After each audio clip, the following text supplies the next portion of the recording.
the Miami Dolphins, Dan Orlovsky, what are you seeing from them? We had Andrew Hawkins in studio last week, and he told a story about Mike McDaniel being his position coach back in Cleveland in 2013, teaching him techniques about how to get off the line and how it was counterintuitive to what defenses are going to do, and it worked like a charm every single time.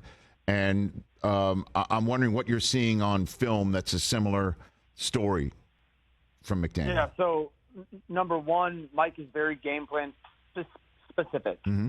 You don't see a lot of the stuff from last game that you see in the next game, so to speak. He very much so figures out, okay, what is the defense? He always starts with this: can we block them? Everything is about can we block them. Like if you watched Buffalo against Miami this past weekend, yes, I would tell you, listen, if Miami can't block the front four, I don't care who's playing corner. They have no shots. Threw the ball 18 times. 9 out of those 18 times, they had 7-man protection going. So it was, hey, your front four ain't going to beat us.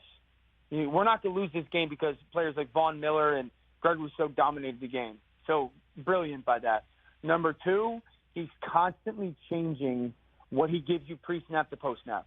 It's constant. I force you to communicate. And not only you to communicate, but the communication that comes from you on the defense has got to go to everybody, right? So I always say this, man. Offensive people, Mike is doing this. I don't need everybody to be wrong. I need one guy to be wrong. And as long as one guy's wrong, I win. So he's doing a really good job of changing that picture, pre-snap to post-snap to a defense. Balls coming out of his hands quickly, certainly did this past week. He's allowing those receivers, Jalen and Tyreek, what does everyone say? Well, they're fast. He makes sure that they are allowed to be fast.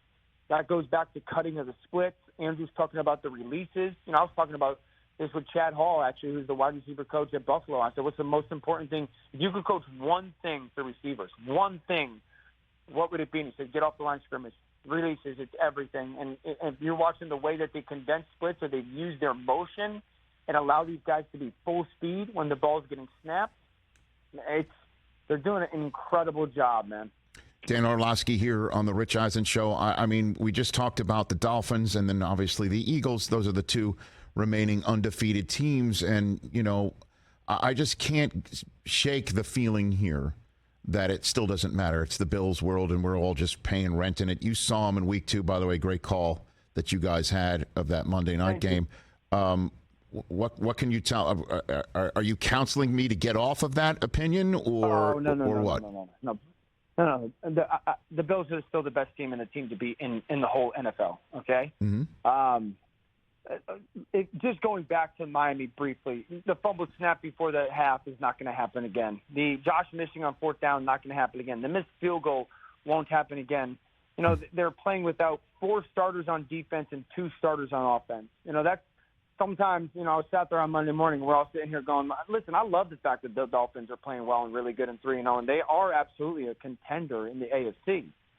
But we have to contextualize things. If that's like we were talking about Green Bay after week 1, and everyone was like, yeah, they're offense. Yeah, guys, they play without their number 1, number 2, number 3, number 4 wide receivers. They're starting left tackle, starting right tackle. Of course they weren't going to play that well. So, no, Buffalo, I tell you this, offensively, Ken Dorsey, their new play caller, is doing 2 really good things. One, they want to at least have the peace of mind to run the football. So if they need to, they can. And if they can, the impact it'll have on their passing game. And then number 2, moving Stephon around different places instead of keeping him stationary to give him so many different options.